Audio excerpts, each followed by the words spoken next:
So, updating the Constellar deck that I got 15th place with at Locals. So, let's just, before going on to it, I should probably mention, this was actually a little bit more of an experimental sort of build. I was teching in a couple of bits and pieces.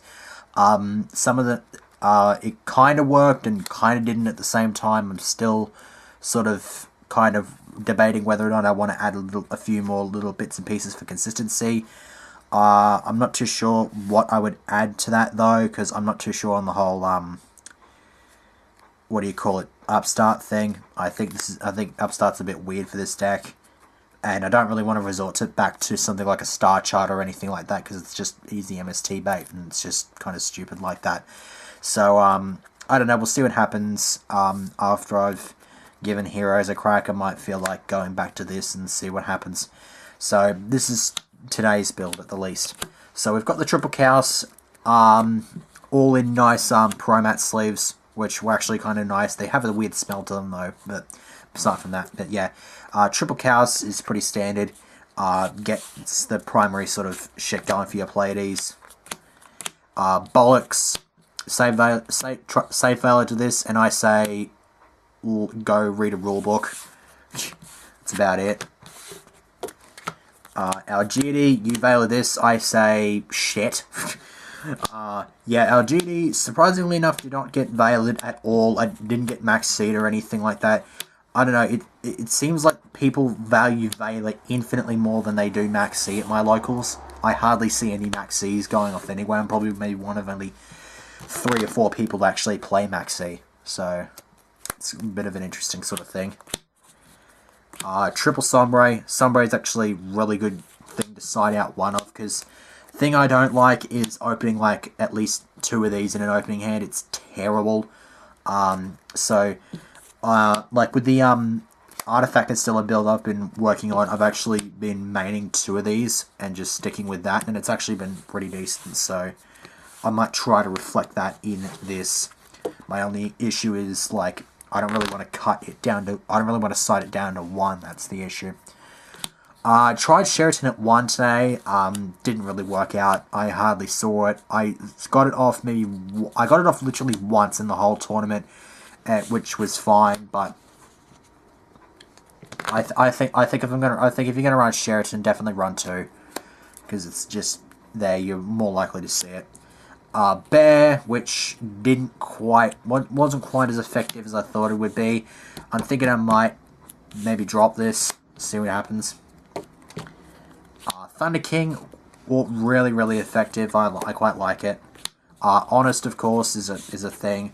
Most of the time I saw Honest, like I already had game, so the only time in which I dropped the Honest was against Cyber Dragons round 1. They actually managed to jack them. They got a Cyber Dragon on board and jacked it up to 27 using Machine Assembly Line and Gravity Blaster. Yeah, Gravity Blaster. And I just dropped the Honest because I felt like dropping the Honest. I mean, I had a Lance as well, so I could have easily gotten rid of that as well. So it's just a thing. Then 2 main deck max Cs. Didn't get a whole lot of plus off this. I didn't really see these a whole lot. Most of the stuff I saw was pretty much just virtually my core, the core of the Constellar deck, and that was pretty much it. It wasn't. I didn't really see a whole lot of maybe like 1 or 2 cards with a shit ton of back row. That's the big problem. I saw it once, but that was when I lost freaking game 2 against Scraps, because I just managed to work around it with Scrap Twin. It's horrible. Then for the spells, Rotor to get the Pollux. Triple Tanky, got in a couple of golds today.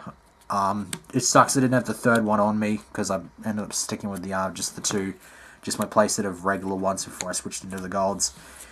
Just golds to make them look really nice. And I actually quite like the look of the golds, and yes, Tanky was pretty effective. It did get MST'd, I think, once or twice, though. I think against Gagagars, but that was about it.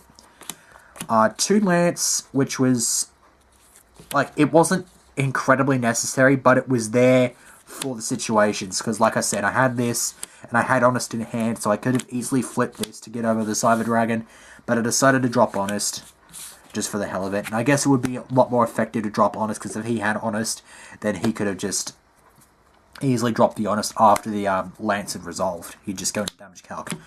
Made 2 MSTs, which was not too bad.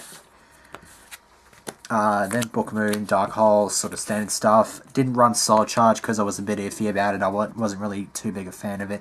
I might try to fit a Soul Charge or something like that in. Might cut the Sombre for one. So, see what happens. Traps, 2D Prison.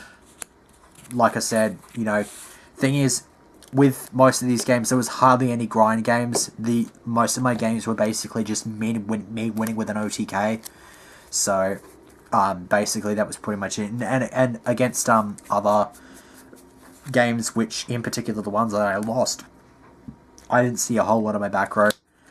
Fiendish Chains I saw a couple of times. They were relatively effective. Breakthrough Skill, because the thing is, most people are of the opinion that Fiendish Chain sucks now because of the hands going around the place. Thing I've noticed is my locals don't usually. Not a lot of people at my locals even run the hands. That's the thing. So for a locals like mine, with stuff like scraps and there's some noble lights and stuff like that in there, Fiendish Chain is actually infinitely more relevant. Like, not saying that Breakthrough Skill's crap, but I mean Breakthrough Skill's freaking awesome. But the thing is, there was the fact that I'm quite used to the Fiendish Chain. I like the Fiendish Chain, and I'm actually a bit iffy on the Breakthrough Skill. The Breakthrough Skill did. The thing is, the only times I got the Breakthrough Skill off was, I think, once against a Lightning Chidori, and it would have been infinitely better to have the Fiendish Chain to stop it from attacking as well. So that's one of the things that sort of put me off of Breakthrough Skill a little bit. I gave it a crack at 1. It was pretty effective. It wasn't too bad. And I had a second one in the side, but I think I think the only reason I'd have the second one in the side deck is to deal with hands, and there's not really a whole lot of hand players at my locals. So, Trap Stun, gave it a crack, did not get it off once.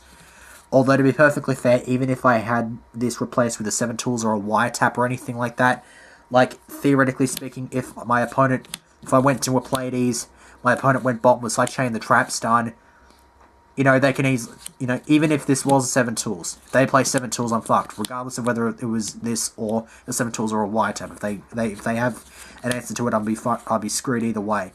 But, I figured I'd give this a crack because of the ability to just flip it up preemptively on your turn into a bunch of back row, and as soon as that goes off, you're pretty much sorted for the rest of the turn, unless your opponent sort of like caves over your monster with a lance or something like that. But that's pretty much it. But like I said, it didn't get this off once at all in the local. That's just something you sort of expect. There'll probably be times where you don't ever get off your 7 tools or your 1 wiretap. If you ever take a wiretap, it is what it is. Call the Haunted was somewhat effective. It's pretty much just in there for like the Thunder King in the graveyard. You know, they try to do something, some kind of shenanigans. I'm just like, yeah, okay. Call the Haunted, chain the call, bring back the Thunder King, and say no to your searches. It's quite awesome.